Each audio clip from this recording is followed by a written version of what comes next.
अथ कीलकम्। ॐ अस्य श्री कीलक मंत्रस्य शिवऋषिः अनुष्ठुप् छन्दः। श्री महासरस्वती देवता श्री जगदम्बा प्रीत्यर्थं सप्तशती पाठाङ्गत्वेन जपे विनियोगः। ॐ नमश्चण्डिकाय। मार्कण्डेय उवाच। ॐ विशुद्धज्ञानदेहाय त्रिवेदी दिव्यचक्षुषे श्रेयः प्राप्तिनिमित्ताय नमः सोमार्धधारिणे। सर्वमेतद्विजानीयान् मन्त्राणामभिकीलकम् सोऽपि क्षेममवाप्नोति सततं जाप्य तत्परः। सिद्ध्यम् उच्चाटनादीनि वस्तूनि सकलान्यपि एतेन अस्तुवतां देवी स्तोत्रमात्रेण सिद्ध्यति। न मन्त्रो नौषधं तत्र न किञ्चिदपि विद्यते। विना जाप्येन सिद्धेत सर्वमुच्चाटनादिकम्। समग्राण्यपि सिद्ध्यन्ति लोकसङ्कामिमां हरः। कृत्वा निमन्त्रयामास सर्वमेवमिदं शुभम्। स्तोत्रं वै चण्डिकायास्तु तच्च गुप्तं चकार सः। समाप्तिर्न च पुण्यस्य तां यथावन्नियन्त्राणाम्। सोऽपि क्षेममवाप्नोति सर्वमेवं न संशयः। तृष्णायां व चतुर्दशाष्टम्यां व समाहितः। ददाति प्रतिगृह्णाति नान्यथैषा प्रसीदति। इत्थं रूपेण कीलेन महादेवेन कीलितं।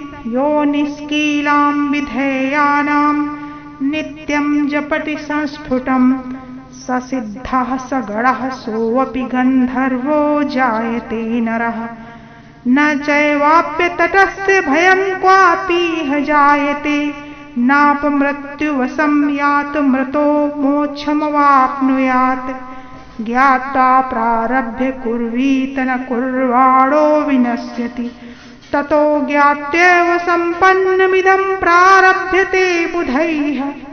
सौभाग्यात् च यत्किञ्चित् द्रश्यते ललनाजने। तत्सर्वं तत्प्रसादेन तेन जाप्यमिदं शुभम्। शनैस्तु जप्यमाने अस्मिन् स्तोत्रे सम्पत्तिरुच्चकैः। भवत्येव समग्रापि ततः प्रारभ्यमेव तत् ऐश्वर्यं यत्प्रसादेन सौभाग्यम् आरोग्यसम्पदः। शत्रुहानिः परो मोक्षः अस्तूयते स न किं जनैः। ओमिति देव्या कीलकस्तोत्रं सम्पूर्णम्। कीलक स्तोत्र का हिंदी अनुवाद। ओम चंडिका देवी को नमस्कार है।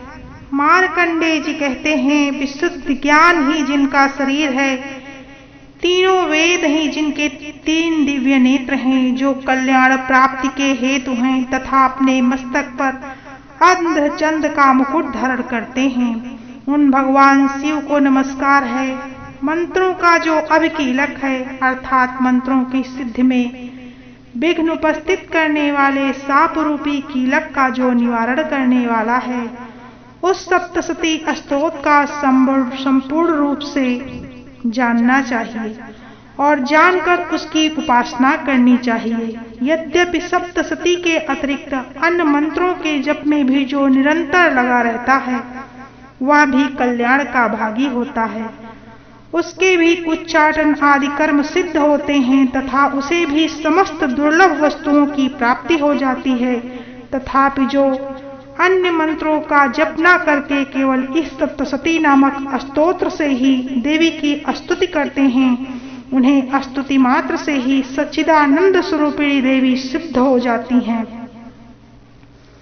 उन्हें अपने कार्य की सिद्धि के लिए मंत्र, औषधि तथा अन्य किसी साधन के उपयोग की आवश्यकता नहीं रहती। बिना जप के ही उनके उच्चाटन आदि समस्त आभिचारिक कर्म सिद्ध हो जाते हैं। इतना ही नहीं, उनकी संपूर्ण अभीष्ट वस्तुएं भी सिद्ध होती हैं। लोगों के मन में यह शंका थी कि जब केवल सप्तशती की उपासना से अथवा सप्तशती को छोड़कर अन्य मंत्रों की उपासना से ही समान रूप से सब कार्य सिद्ध होते हैं, तब इनमें श्रेष्ठ कौन सा साधन है। लोगों की इस शंका को सामने रखकर भगवान शंकर ने अपने पास आए हुए जिज्ञासुओं को समझाया कि यह सप्तशती नामक संपूर्ण स्तोत्र ही सर्वश्रेष्ठ एवं कल्याणमय है। तदंतर भगवती चंडिका के सप्तशती नामक स्तोत्र को महादेव जी ने गुप्त कर दिया है। सप्तशती के पाठ से जो पुण्य प्राप्त होता है उसकी कभी भी समाप्ति नहीं होती, किंतु अन्य मंत्रों के जप जन्य पुण्य की समाप्त हो जाती है। अतः भगवान शिव ने अन्य मंत्रों की अपेक्षा सप्तशती की ही श्रेष्ठता का निर्णय किया है। उसे यथार्थ ही जानना चाहिए।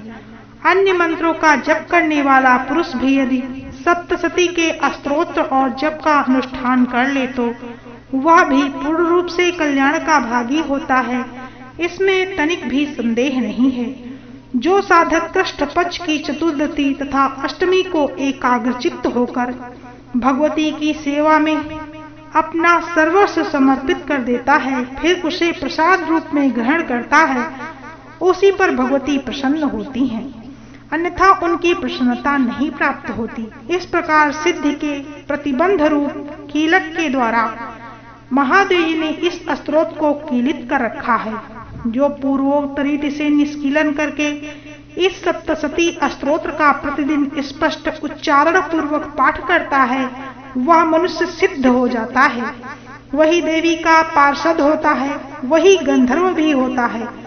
सर्वत्र विचरते रहने पर भी इस संसार में उसे कहीं भी भय नहीं होता, वह अपमृत्यु के वश में नहीं पड़ता, तथा देह त्यागने के अनंतर मोक्ष को प्राप्त कर लेता है। अतः कीलक को जानकर उसका परिहार करके ही सप्तशती का पाठ आरंभ करें।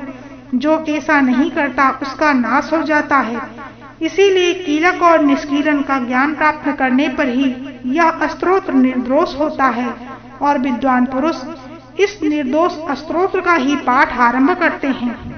स्त्रियों में जो कुछ भी सौभाग्य का दृष्टिगोचर होता है वह सब देवी के प्रसाद का ही फल है। अतः इस कल्याण में स्तोत्र का सदा जप करना चाहिए।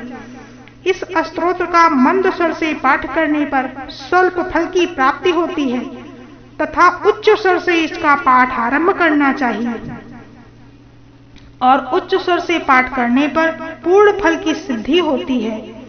अतः उच्च स्वर से ही इसका पाठ आरंभ करना चाहिए, जिसके प्रसाद से ऐश्वर्य, सौभाग्य, आरोग्य, संपत्ति, शत्रुनाश तथा परम मोक्ष की सिद्धि होती है। उस कल्याणमयी जगदम्बा की स्तुति मनुष्य क्यों नहीं करते हैं।